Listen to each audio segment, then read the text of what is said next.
One Direction at number 27 on my fantasy playlist, up 5 notches from 32 to previous week. Fantasy playlist of January the 11th, 2015.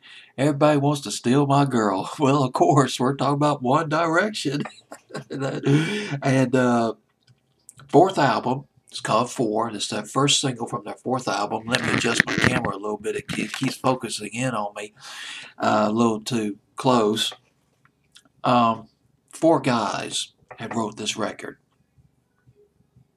or at least got credit for writing this record. I want to talk about two of them real quick. One of the songwriters of this record, Wayne Hector, songwriter and a half. He wrote, or at least co-wrote, I Hate This Part by the Pussycat Dolls.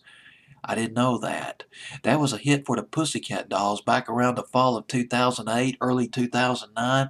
He also co-wrote the record Starship by Nicki Minaj, one of her biggest hits back in 2011.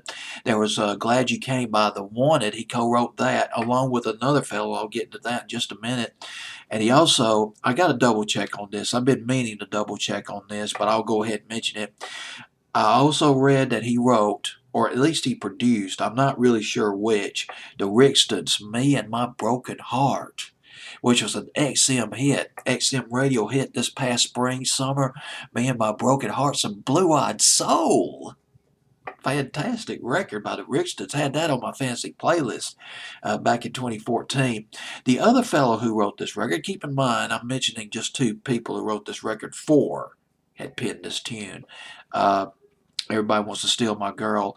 His name is Ed Drewett. Drewett. I believe that's how you pronounce his name. It's Drewett. Ed Drewett, he co-wrote the song Glad You Came by The Wanted along with Wayne Hector, and both of those guys together, they wrote another hit song by One Direction. Best song ever. They wrote that. Now, I found out something that really just blew me away about Ed Drewett. Drewett had signed a deal with Virgin Records in 2008, and well, in 2010, he was featured on a hit record. It was not a hit here in America. It was not a hit here in America, but it was a hit in England. Need You Tonight by Professor Green. I remember when XM Radio, they used to feature BBC Radio 1. They used to have them on their satellite service, and I used to listen to Need You Tonight by Professor Green on BBC Radio 1. Greg James would play it, or some other DJ would play it too. This was late at night. This was back in 2010. Went to number 3 in England. Well, the bottom line on this record is that I read that Ed Drewett was on this record, presumably singing on this record, and he co-wrote this song along with Wayne Hector, "Steal My Girl" by One Direction.